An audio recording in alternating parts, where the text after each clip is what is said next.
마약 이거 뭐 어마어마한 거고 마약도 일부 있잖아요. 예. 예, 또 뭐 상설특검이든 어쨌든 마약 이게 터지면은 진짜 이거는 뭐 나라가 뒤집어지는 일들, 특히 검찰총장이 연루돼 있다는 의혹이 있으니까. 마약 사건은 어떤 것일 것 같습니까 지금? 김건희하고 그 김건희 오빠인가요? 김진우 씨. 예, 마약에 지금 어느 정도 어떤 식으로 관련이 돼 있다는 의혹입니까? 그러니까 이제 백혜룡 경장이 예. 영등포 경찰서에서 수사를 예. 그 마약 그 제보를 받고 많이 했는데 그 이제 인천 세관으로 들어왔다는 거죠. 말레이시아 조직들이. 그런데 그 백혜룡 경정님의 진술 그리고 여러 뉴스타파나 이런 데 나와 있는 정황 증거들을 보면 정말 이거는 영화에서도 벌어지기 어려운 거예요. 그냥 무사 통과예요. 세관원들이 오히려 안내를 해. 이 말레이시아 조직원들을. 그 대한민국에서 있을 수 없는 겁니다. 그거는. 그렇죠. 뭐 어디 진짜 후진국이나. 그런데 그런 게 벌어졌고 그거를 적극 수사하고 있었는데 이 수사한 이분을 경찰청 고위 간부 또 그 사람은 또 대통령실로 또 승진했고 등등 해서 이걸 다 막고 이분을 좌천시켰다. 예. 그리고 수사를 덮었다. 그리고 그 지금 뭐 키로수도 뭐 금액으로 하면은 6천억에서 뭐 어떤 경우는 뭐 3조다 하는 분도 있고 엄청난 양이 반입이 돼서 유통되고 있다. 자, 이까지 그러면 이거는 거대한 권력이 움직였다. 예, 그러면 누가 움직였냐? 이게 그때 인천지검에서 당연히 그 이제 그걸 알았고 수사를 했는데 수사를 중단시켰다. 그때 인천지검장이 심우정이다. 그렇습니다. 그때 이 수사를 담당했던 검사들, 그 부장검사 이런 있을 거예요. 그 사람들이 심우정이가 총장 되면서 전부 다 승진했다. 예. 그러면 그 마약을 이렇게 오는데 여러 가지 이제 뭐 걸림돌을 다 제거해주고 이런 식으로 개입을 했다고 한다면 그 마약이 자기들 쓸 용도였을 가능성과 아니면 그 마약 카르텔을 이렇게 봐주고 거기에서 뭘 좀 따먹고 어느 쪽일까요? 이거 양이 너무너무 많기 때문에 이게 1,000만 명, 1,500만 명한테 하는 건데 사용케 할 정도의 양이라는 거거든요. 그러니까 이거는 뭐 국제 마약 조직하고 국제 마약 조직이 외국에서 이렇게 반입을 시킨 거죠. 조직원들 통해서. 그러니까 이거는 최고 권력이 움직여야만 되는 사건이다. 이거는 분명하고. 그리고 이게 한동훈 당시 법무부 장관한테도 보고가 됐다는 거거든요. 그러니까 만약에 최고 권력이 움직여서 마약 밀수를 했다라고 하면 이건 그야말로 나라가 뒤집어질 만한 사건 아닙니까? 그러면 마약과의 전쟁 이것과 완전히 상충이 되잖아요. 그러니까요. 어떻게 봐야 됩니까? 그러니까 그 마약과의 전쟁을 또 윤석열이 다음으로 떠든 게 한동훈 법무부 장관이었어요. 또 그거 한답시고 뭐 그 이태원 참사가 벌어진 것도 이것과 연장선상에 있는 거잖아요. 또 그때 뭐 이태원에 뭐 마약하는 사람들 또 잡는다고 많은 마약 전담 형사들이 투입이 됐고 그 질서가 그렇게 돼 있는 거는 그냥 내팽개치고 그런 참사까지 만들었는데 이런 엄청난 마약 조직 사건을 또 눈을 감았다. 이건 최소한 정말 미치지 않으면 한동훈 법무부 장관 그래도 검찰총장씩이나 되는 자가 이거를 다 덮어 하진 않거든요, 절대로. 그러면 영화나 드라마에서 죄송합니다. 영화나 드라마에서 보듯이 마약 밀수를 독점하기 위해서 마약과의 전쟁을 걸어놓고 나머지 마약 조직을 다 치고 우리가 독자적으로 완전히 단독으로 루트를 확보하자 이런 차원이었을까요? 제가 이제 그거는 뭐 제가 말씀드리는 것 자체가 조금 아직은 섣부른 것 같아요. 너무나 어마어마한 사건이라서 제가 함부로 추측하기도 좀 그렇고 뭐 여기에 대해서는 어떤 정보도 또는 어떤 제보나 이런 풍문도 잘 없어요. 분명히 국제 마약 카르텔이 공급을 했을 거고 국내 마약 조직이 받았을 거예요. 이걸 유통을 시키고 있을 거고. 그러면 여기하고 최고 권력이 연결이 됐다는 거죠. 예. 근데 왜 연결이 됐고 최고 권력은 왜 이런 데까지 손을 댔을까? 그거는 김건희 특검이 이 궁금증을 빨리 풀어주시기 바랍니다. 밝혀줘야죠. 아무튼 지금 이병철 변호사님 보시기에 분명히 김건희 일가와 마약 밀수와는 연관성은 있을 것이다. 그렇습니다. 그렇게 보시는 거죠. 네. 그러면 지금 김건희 입원해 있는 것은 법원 출석 아니죠. 지금 특검 출석 안 하려고 하는 이유 말고 뭐 또 다른 거 가능성이 있다고 보십니까? 일단은 그거죠. 그거죠. 일단 뭐 김건희가 그렇게 심오한 것까지 생각할 그 능력도 안 되고 일단 자기를 조여 오니까 예. 특히 도이치모터스 또 수백 개 파일도 나오고 그 고검에서 출석 통보 1차, 2차, 3차 오고 또 중앙지검에서는 명태균 관련해서 공천 개입 이런 거 계속 출석 또 요구서가 계속 오고 남부지검 또 마찬가지고 전부 다 진짜 최소 징역 10년, 15년 나와야 되는 사건들인데 본인이 저지른 죄는 본인이 알거든요. 또 지도 변호사들하고 상의를 할 거니까 이제 체포구속은 들어가면은 못 나온다 하는 거는 안단 말이에요. 그런데 누구나 이렇습니다. 매를 그래도 빨리 맞는 게 낫다. 그렇지만 매를 빨리 맞겠습니다 하는 사람 없습니다.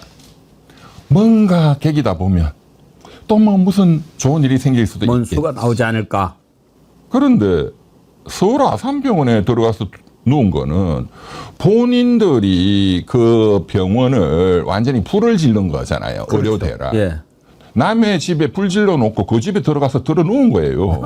정말로 파렴치한 거죠. 그지없죠. 그래서 제가 서울 아산병원의 교수님들을 많이 알기 때문에 예. 왜냐하면 그 빅5 의대 교수님들 그리고 전국의 의대 교수님들이 제한테 사건을 맡긴 의뢰인들이거든요. 예. 그러니까 지난 작년 3월 달부터 같이 투쟁했죠.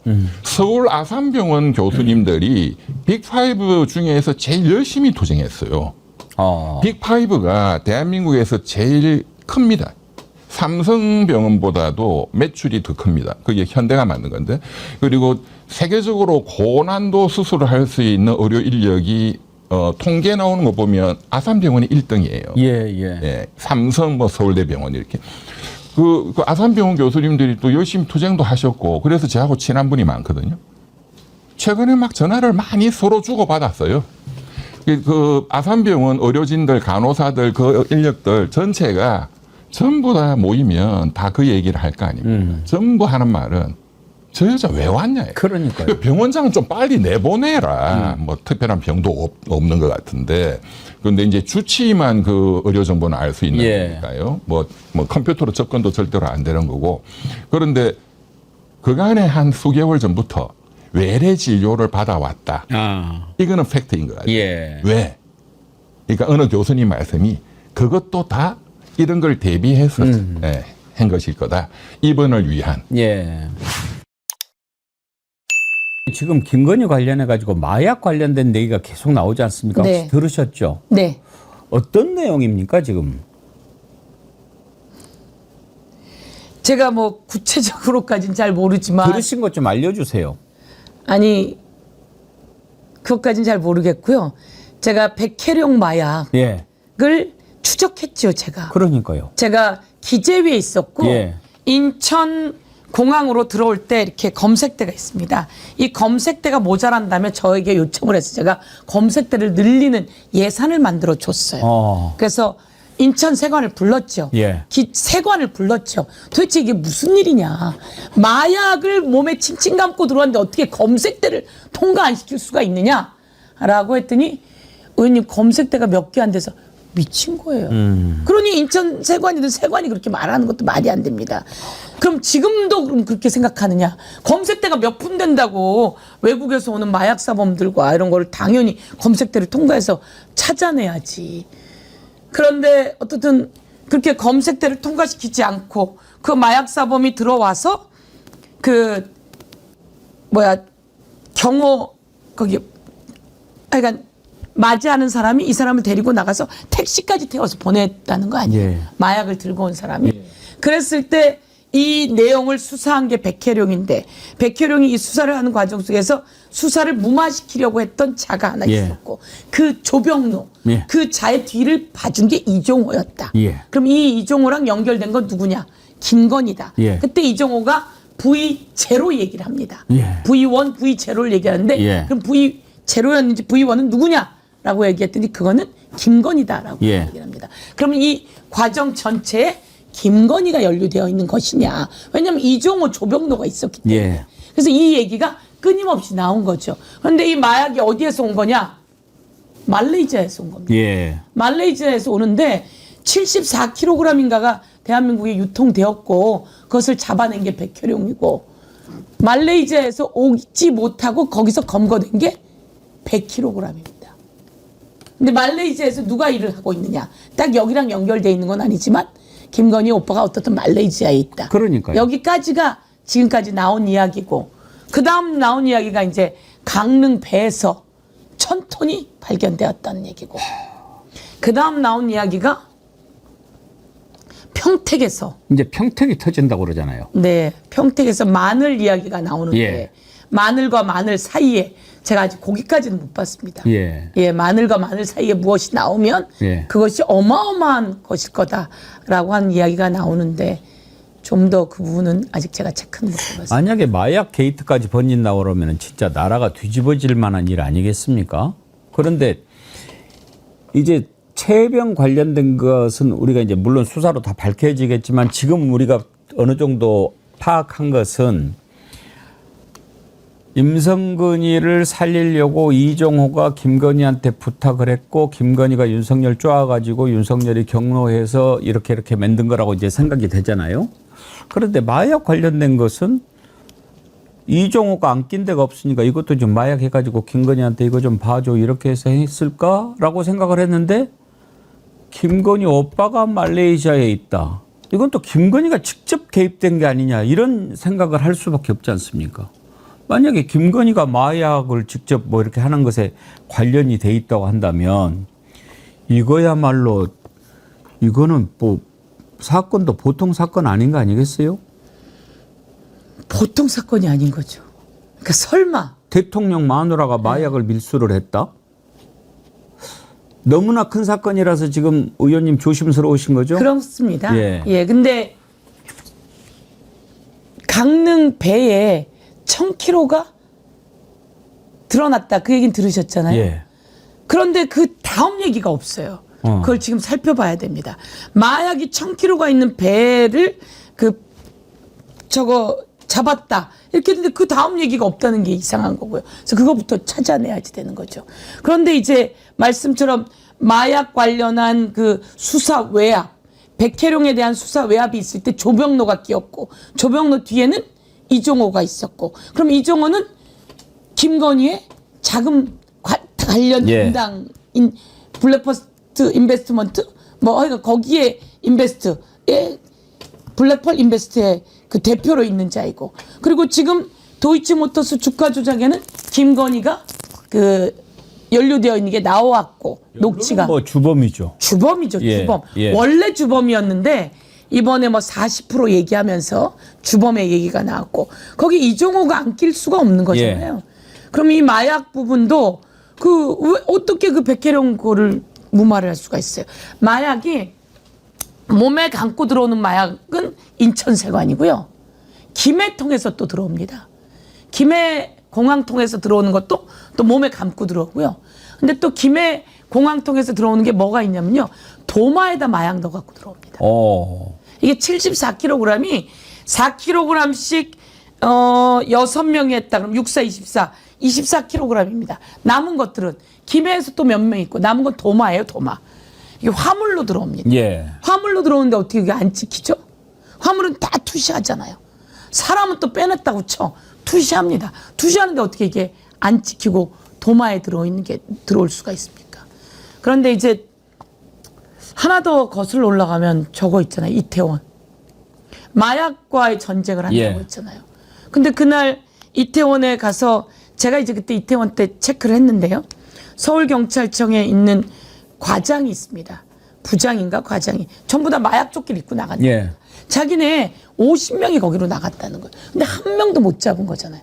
마약을 잡는다고 하고 거기로 시각을 다 돌리고 그리고 그러면 그 이태원에 있는 마약 관계자들은 어떻든 뭐 다 저거 될 것이고 그런 틈을 타서 다른 곳에 마약을 성행시키는 건가? 저는 그때부터 그 생각은 들었었습니다. 그런데 그 뒤에는 더 백혜령 경정이 했던 그 마약을 추적하면서는 더 큰 생각이 드는 거죠. 그러니까 마약 전담하는 형사들을 전부 다 이태원으로 몰아넣고 실제로 다른 데서 범행을 저질렀을 가능성.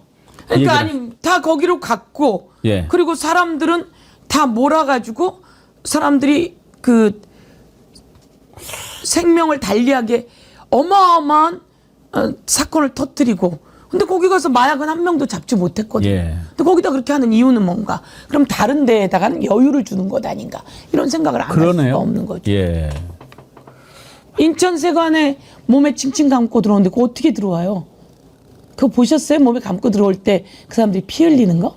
못 봤습니다. 그걸 이제 추적하면서 증언을 한 거에는 예. 이 다리에 4kg씩을 이렇게 합니다. 2kg, 2kg씩인가? 예. 뭐 이렇게 4kg를 하면 여기 랩으로 똘똘 말아요. 예. 똘똘 말면 이게 이제 피가 안 통하잖아요. 안 통하죠. 비행기에서 오는데 그러다 보니까 이게 나중에 피가 밑으로 줄줄 흘러내린다는 거예요. 그러면 피가 흘러내리니까 그것만으로도 이 사람들 뭐지? 치료도 하고 도와줘야 되잖아요. 그러니까 피가 질질 흘러내서 이렇게 어그적 걷습니다. 그러니까 이거는 이제 뭐 재현한 거긴 한데 예. 어그적 걷는데 그런데도 검색대를 통과 안 시키고 이 사람들 따로 빼서 택시까지 태워서 보내버리는 거죠. 그런 걸 보면 누군가가 엄청나게 연루되어 있지 않을 수가 그러니까요. 없습니다. 그렇게 안 되고 할 수는 없죠. 그런데 이걸 추적하는 과정 속에서 중간중간에 계속 막히는 거죠. 예. 저희가 이제 이걸 윤건영 의원이 많이 추적했거든요. 그래서 저하고 같이 이야기를 좀 했는데 가는 과정 속에서 이게 여기서 가다가 멈추고 저기서 가다가 멈추고 이런 게 있습니다. 그리고 하는 동안 검찰에서 또 못하게 하고 뭐 이런 것들이 있는 거죠. 검찰에서 마약을 왜 못하게 해요? 그러니까요. 김건희와 윤석열은 마약을 잡겠다고 한동훈하고 같이 떠들어댔는데 윤석열, 김건희 하는 수법을 보면 그렇게 이렇게 딱 해먹고 거기에 관련된 사람을 승진시켜주거나 좋은 자리에 보내주고 이런 식으로 무마해서 덮으려고 하고 꼭 그런 식이잖아요. 조병론가도 대통령실로 보내서 승진시켜주고 이종섭이 호주 대사로 보내주고 야야야. 그러니까 꼭 그런 식으로 아주 더티하고 조병로는 아니었을 거고 그걸 막은 영등포 경찰서 서장이 그렇죠. 있습니다. 예. 예, 그 자를 그 대통령실로 보내서 승진시켜 버렸죠. 그리고 서울경찰청에서 막은 사람들이 있습니다. 예. 그들도 다 승진했습니다. 조병로는 아마 상황이 어땠는지 한 번 더 체크해 봐야 되는데 이제 이런저런 눈치가 있으니까 그것까지 예. 못했고 경무관에서 승진하고자 했는데 그 승진을 자기가 책임져 주겠다라고 한 게 이종호였고 그 녹취가 나왔던 거죠. 예. 지금 김건희 특검과 관련해 가지고는 우리가 주가 조작, 뭐 최병 순직 이런 거 저런 거 다 지금 궁금하지만 사실 마약 관련된 게 제일 궁금하거든요. 도대체 이게 규모가 어느 정도일까, 어디까지일까? 마약과 관련해서는 이종호는 관련이 없을까? 그렇다면 임성건은 막 이런 생각도 드는 판인데 저는 이걸 딱 보는 순간 이 자식이 이렇게 또라이짓거리하는데 마약에 탁 떠오르는데 김영남 의원님 김건희 특검의 마약 이거 중요한 부분이 될 거예요. 사실은 어마어마한 거죠. 어마어마한 그게 거죠. 정말 관여가 됐다면. 근데 김건희나 그 윤석열 부부가 관여가 안 됐다고 하면 지금까지 그 나타난 게 이해가 안 돼요. 그 스토리가 그렇게 나올 수가 없거든요. 기본적으로. 아니 관세청이 뭘 하고 경찰이 하던 수사를 덮어요. 검찰은 또 뭐야. 이게 설명이 안 돼요. 어마어마한 권력의 힘이 아니고서는 일이 이렇게 전개될 수는 없는 거거든요. 근데 다른 것도 아니고 이게 마약이란 말이에요. 그것도 양이 어마어마해. 그때 초반에 보도 나왔을 때 제가 소매가로 계산해 보니까 이게 한 4천억, 5천억쯤 되더라고요. 근데 그 백경정의 말에 의하면 그보다 훨씬 많다는 거잖아요. 그 소매가로 계산하면 지금 조가 넘어가게 생겼어요. 1조가 넘어가는 그 금액인데 이건 뭐지? 그렇다면 어마어마한 권력이 여기까지 손을 대려고 했던 건가? 그러면 윤석열 정부 들어서서 그렇게 마약과의 전쟁을 막 선포하고 마약 사범을 일망타진하겠다고 막 엄포를 놓고 뭐 그런 활동을 한 게 만약에 이 권력 핵심부의 관여가 사실이라면 아니 그림이 그렇게 그려지는 거잖아요. 마약 판매선에 다른 거는 다 때려잡아. 마약과의 전쟁을 통해서. 그러면 독과점이 되는 거잖아요. 그러면 독과점은 이익이 훨씬 많이 늘어나죠. 아니 50만 원 받던 거 100만 원 받아도 공급이 여기밖에 없다고 하면 가격 결정권은 독점권을 가진 사람한테 가는 거니까 이게 정말 생각하기도 끔찍할 정도의 흉측한 일인데 그게 아니라면 이게 설명이 안 된단 말이죠. 이게 다른 사건 예를 들어서 뭐 어디서 산업재해가 났어 아니면 누가 뇌물을 받았어 수사기관에 이런저런 청탁이 들어올 수 있습니다. 이것 좀 잘 좀 처리해달라 아니면 최대한 선처해달라 하지만 그런 부탁이 부탁하는 사람도 차마 입이 부끄러워서 얘기할 수 없는 사건 유형이 대표적인 게 바로 마약사범이에요. 근데 이게 왜 저렇게 돌아갔을까? 수사가 하다가 중단되고 방해받고 수사팀이 해체되고 수사를 주도하는 사람은 갑자기 좌천되고 이거 만약에 실상이 드러나고 권력 최고위층의 개입이 있었고 그게 마약을 둘러싼 이권 때문에 그런 일이 벌어졌다고 하면 저는 12.3 계엄 이상의 충격이 올 겁니다. 그러니까 약간 그 규모 얘기하시면서 1조 이런 이야기를 하셨는데 1조를 우리가 쉽게 이야기하지만 이번에 그 광주 공항 이전하는 거 하면서 대통령이 무안군수한테 무안군 1년 예산이 얼마나 되고 그랬더니 6천억 좀 넘더라고요. 한 군의 예산을 넘는 규모 아닙니까? 이게 어마어마한 거죠. 그거를 어떻게 하려고 그랬을까요? 그 말씀하신 것처럼 지금 김건희나 이쪽 집안이 해왔던 게 대부분 권력을 통해서 사적 이익을 추구하려고 했던 거잖아요. 양평고속도로 문제나 ODA 관련해서 캄보디아 문제나. 근데 지금 이 마약 문제 같은 경우도 그런 것과 연관된다면 근데 우리가 추정하는 이유는 심우정이라는 사람이 인천지검장이었었잖아요. 맞아요. 인천지검장일 때 이 사건이 났던 거지 않습니까? 그래서 그 이후에 이 심우정은 법무부 차관이 되고 검찰총장까지 올라가는 일이 벌어져요. 그러니까 이 마약 문제와 관련해서 수사를 무마하려고 하는 사람들은 다 승진돼요. 영등포 경찰서장 같은 경우도 용산으로 들어가가지고 또 바로 진급되는 일들이 벌어지기 때문에 참 이 시대의 사건에서 소위 가장 그러니까 경찰 단위에서는 두 번째로 가장 큰 사건을 어떤 파악을 하고 여기에 대한 성과를 냈는데 그 성과를 낸 사람 같은 경우는 오히려 변방으로 밀려나게 되고 그걸 막은 사람들이 계속 승진했다고 얘기하는 건 매우 큰 이익들을 얻으려고 한 거라는 생각이 들기 때문에 이게 사건이 만약에 이게 본질이 나오게 된다면 제가 볼 때 최정점이겠죠. 아마 이번 정권의 권력형 비리의 최정점 사건일 것이고 그 정점의 끝은 용산이기 때문에 용산의 최종적인 결정을 내릴 수 있는 사람은 두 사람밖에 없다. 윤석열과 김건희 두 사람밖에 없기 때문에 이 사건은 진짜 말씀하셨던 것처럼 만약에 이게 실체가 사실이라면 저는 이건 뭐 상상하지 못할 만한 게이트가 벌어진 거다라고 볼 수 있는 거죠.